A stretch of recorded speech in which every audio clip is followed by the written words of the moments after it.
Imagine walking down a freezing, torchlit stone corridor. The air is literally thick with the metallic tang of fear and the echoing footsteps of armed guards.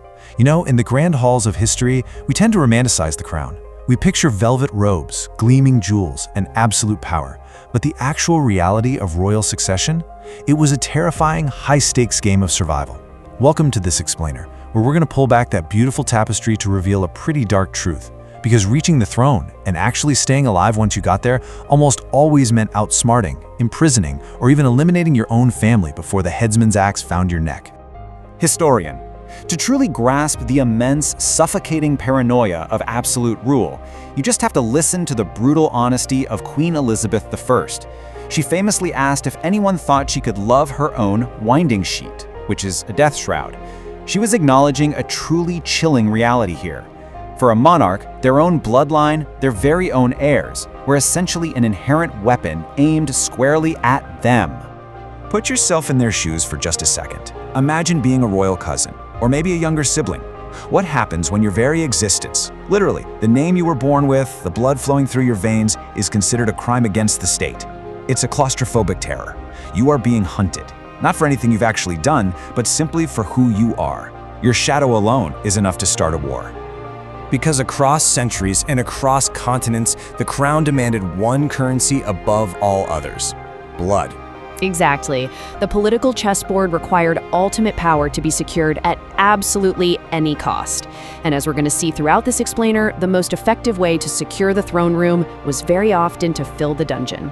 Let's dive into Section 1, Laws of the Blood Feud, the calculus of fratricide. This brings us to the Ottoman Empire, where those chaotic, messy family murders were actually transformed into state-sponsored, legalized fratricide.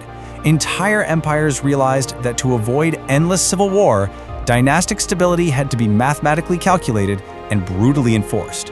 Sultan Mehmed the Conqueror actually codified what was called the Law of Governance. This effectively made it legal for a sultan to execute his own brothers for the Nizam-i Alem, the common benefit of the people. So a brother could be executed for a direct revolt, sure, or for showing signs of an uprising. But most chillingly, they could be executed simply for being a legitimacy threat. They died simply because they could be a danger. Now, this definitely didn't start in a vacuum. Let's look back at the year 1298. This marks the very first recorded capital punishment ordered within the Ottoman dynasty. Osman Ghazi, the actual founder of the state, killed his own uncle, Dündar Bey, because he was collaborating with Byzantine feudal lords. And that established a terrifying precedent. The state's survival supersedes absolutely all family ties. Moving on to Section 2, Threat of the Pretenders, Ghosts in the Shadows. Over in the misty, hyper-paranoid landscape of Tudor England, the threat didn't just come from the living. It came from ghosts in the shadows. Phantoms of the royal bloodline who threatened to rise up and usurp the ruling monarch at literally any moment. Right, and we call these figures pretenders. As defined here, a pretender is a claimant to the throne. In medieval Europe, a rival claim was basically a virus to the kingdom's stability. It necessitated brutal, permanent solutions, ranging from forced exile straight to the gallows. And just look at how shifting political calculus dictated a pretender's fate under Henry VII. Take Lambert Simnel, for example. He claimed to be the Earl of Warwick. He was defeated, pardoned, and incredibly, given a job working in the royal kitchens. Now contrast that with Perkin Warbeck, who claimed to be Prince Richard. Warbeck was captured and hanged. It was all about the balance of power and exactly how much of a genuine threat they posed to the dynasty at that exact, specific moment. Which brings us to Section 3, The Tower and the Axe, Annihilating Rivals. To really understand the cold political necessity of erasing your rivals, we have to look at the infamous princes in the Tower. Following the death of Edward IV in April 1483, his young sons, who were just 12 and 9, were launched in the Tower of London by their uncle, Richard, Duke of Gloucester. By that summer, they were seen playing in the grounds for the absolute last time, because by late 1483, they were gone. Thomas More's historical account points to agents of Sir James Tyrrell actually smothering them in their beds. Erasing Edward V and his little brother was the ruthless, permanent step required to secure Richard III's usurpation of the throne. This era, the Wars of the Roses, was a time of unimaginable butchery. We're talking about a time when chivalry literally died in the mud. At the Battle of Towton, archaeological evidence from massive mass graves reveals a total abandonment of battlefield conduct. Men weren't just killed, they were viciously hacked to pieces. The attackers specifically targeted the undefended knees, buttocks, and necks. Defeated royal rivals were dismembered, their heads displayed on spikes adorned with mocking paper crowns. The absolute thirst for royal revenge just completely erased all human decency. And the horror of the axe? Well, it wasn't limited to the battlefield. Picture Mary, Queen of Scots. Deposed from her throne, she endures 18 long years of de facto house arrest under Elizabeth I. Finally, in February 1587, she kneels at the block in the Great Hall of Fotheringhay Castle. It takes 3 agonizing strikes of the headsman's axe to sever her head. It was the ultimate grisly price of being a Catholic rival with a legitimate blood claim to the English crown. Now for Section 4, the Romanov Annihilation, the point of no return. Centuries later, those medieval beheadings gave way to methodical, mechanized massacres. Storyteller, right. Step into the stifling, terrifying darkness of the Apodity of House Basement in Yekaterinburg, July 1918. Emperor Nicholas II, his wife, their 5 children, and 4 incredibly loyal retainers are all confined to a tiny space. The double doors are completely locked. A barred window is nailed totally shut, specifically to muffle the sound of gunfire and screams from the street outside. And then, in the dead of night, all 11 prisoners are executed simultaneously by a squad of revolutionaries. But the true horror doesn't end with the bullets.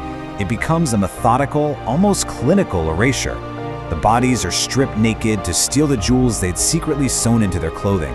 Their faces are brutally smashed with rifle butts to prevent anyone from ever identifying them. Sulfuric acid is literally poured over the corpses before they are dumped into a shallow pit, cleverly disguised beneath pressed railroad ties. This wasn't just murder, you see. It was the total annihilation of an imperial identity. That brings us to Section 5, Modern Echoes of Succession. Now, the bloody dungeons and acid pits might be gone, but the fundamental challenge of dynastic survival absolutely remains. Just look at modern Saudi Arabia. To avoid the fratricidal struggles of the past, King Salman initiated an aggressive but bloodless downsizing. He bypassed his remaining brothers and older sons entirely to appoint Mohammed bin Salman as crown prince. The reality was the country could no longer afford an exponentially multiplying royal elite, demanding the overhead of monarchs. It was a calculated institutional move to repossess assets and shrink the circle of entitlement, all to prevent a future civil conflict. And alongside managing the royal family, the monarchy also executed a completely bloodless marginalization of the clerical class. To put that in perspective, that's a feat that historically took Europe centuries of incredibly violent civil war to achieve. In this modern context, checking the royal family's growth and defanging the clerical establishment happened simultaneously. It secured state stability without firing a single shot, fundamentally modernizing the entire structure of power. Finally, Section 6, the lingering shadow. In my end is my beginning. So we have to return to the human element here at the end. Right, because the shadow of the throne, it never truly disappears. While the mechanics of dynastic succession have definitely civilized over time, we've moved from battlefield executions and smothered princes to modern legal and economic restructuring, the looming psychological threat against those born into supreme power persists. The game of survival simply changes its rules. Long before she was executed, Mary, Queen of Scots, eerily predicted the future of her dynasty with the motto, "In my end is my beginning." Her son did ultimately unite the crowns of England and Scotland, proving her right, but her words serve as a haunting reminder for absolutely all who hold power. As we close this explainer, we have to ask you, even with all our modern laws and civilized transitions, do the ghosts of the royal blood feud still secretly haunt the halls of power today?